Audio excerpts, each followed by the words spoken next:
and I love Australia. Yeah. And I think Australians need to make a stand for what it means to be Australian. Yeah. And I think the 20 plus countries that have banned it on the grounds of, it's inhumane.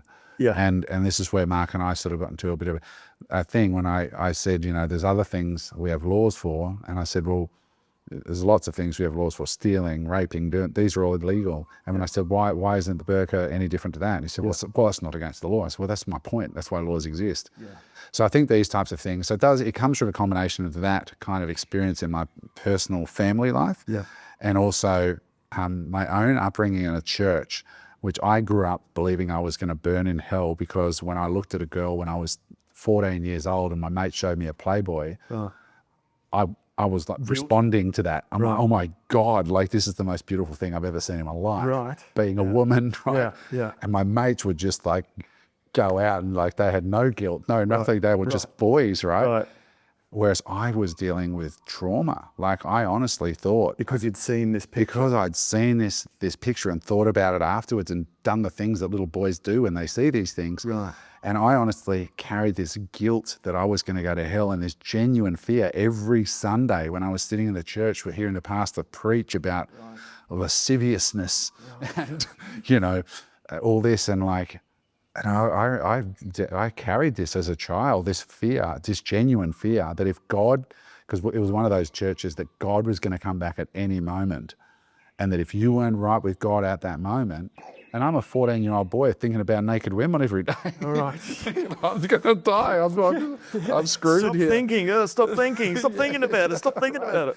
Right. So when I grew up and understood these things and realized, hey, look, I married the first girl that smiled back at me. Right. And I didn't get to experience all these things that my friends, now on balance, there were pluses. Like I was busy building a business in my early 20s while my mates were out doing whatever. Committed, focused. Yeah, my buddies were out there just smashing it out, right? Committed and focused. Other things. But yeah, I was committed and focused on that. There's definitely trade-offs, right? And I get all that. Yeah. But I still also, but I think back like when we had a pre-marriage interview, and the pastor, I won't say his name, but he literally said, so tell me exactly what you two have done up until now, and I need details.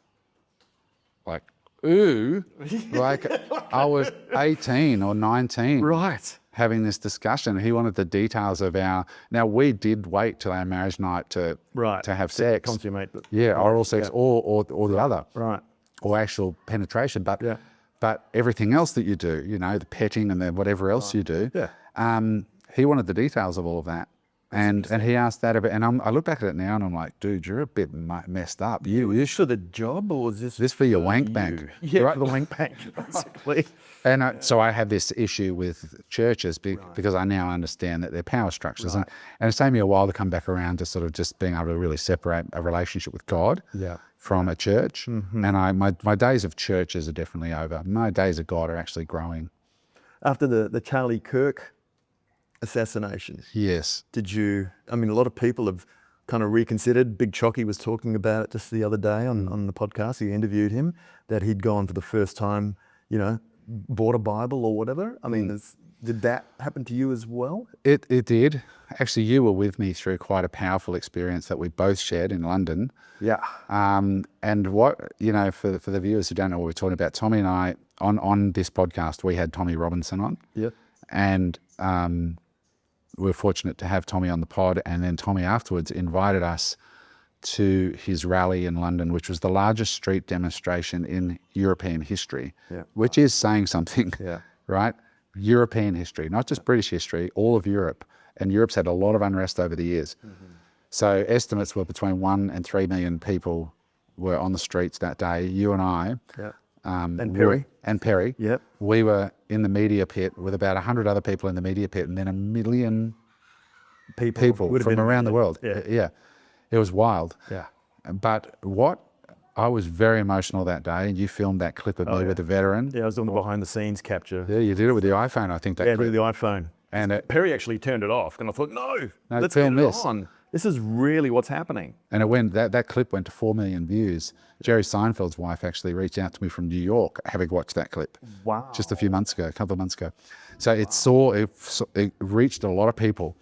But when I was there that day, they had the Christian band on stage, Yeah. which brought up a lot of stuff from my past. You could feel this passion, but I felt the presence of I don't know how to say this, but Something bigger was there. yes, I felt that there is a spiritual battle happening here. Yeah. I'm choosing my getting words very carefully. Getting goosebumps. Yeah, but you were there. Yeah. And the rain was coming down. Yep. And there's 1 million people in the rain and people holding up the Charlie Kirk sign, like the photo of Charlie Kirk in a picture frame. And I'm looking up. Yeah, I remember. And there's as far as I can see, and the Christian, and then that Christian preacher, not the guy from New Zealand, but the Right, guy yeah, that that was wore hardcore. he was a bit much. That to me felt the flag totally, tearing and all that. that was just all for clickbait. yeah. But the other guy that wore the black robe, like he looked like a Oh, yep. He started friar. getting very fire and brimstone-y. yeah, but his speech was amazing. It was, but anyway, and what I really thought about here is that, or felt, was that we're in a spiritual war right now. Yep. Between good and evil. Yep. And I'm not saying that the Muslim side is the evil side. Yep. But I am saying there's definitely there is room still within their unreformed text for heinous things to happen. Yeah. Yeah. So there's no provision anymore within the Bible. Yeah. There's no extreme Christian, right, that believes in killing in the name of God, right? Right. And most Muslims don't believe in killing in the name of God. Yeah. But within their book, there is provision still. Right. And the problem is that the mostly moderate Muslims don't speak up against it, because if they do, in that same book says that they are then That's it. on You're the out. chopping block. You're Not out. excommunicated. You're up for death. Wow. Like it's something like, I don't remember. Look, correct me. People put it in the comments. Yeah. But I think it's something like, it's either 25 or 75. It's that much. It's one of those two numbers. Yeah. 25% or 75% of Muslims believe that death Yeah. is an appropriate punishment for leaving the faith. It's wild. That's interesting though, but isn't it at the same time, if you do, or is it if you die for some, what they would consider honourable cause, that sometimes gets called terrorism perhaps, that you will then have, you know, all the 7 virgins and whatever else type thing and die for... The extreme interpretations of these things. Yeah, there's. Right. I think it's Sam Harris says it. He calls it the dark pearl in the text, which is this dark piece of text, which, if taken literally, is really bad. You know, it's really it is evil. Take it literally. Stoning people to death and killing and murdering. And when I was in Boracay recently and spoke to a devout Muslim from the UAE, I had this discussion and I opened up, because I've got a copy of the most heinous texts from the Quran in my phone. Right. And I said, explain this to me then. Yeah. And he said, well, actually, as a moderate Muslim, this is how we interpret that. Yeah. And this was for that time and then only, not for today. Right. All right. And so here's a devout Muslim that does not believe in any of that extreme stuff. Yeah. But unfortunately, and I'm seeing it, you only have to go online and look at it.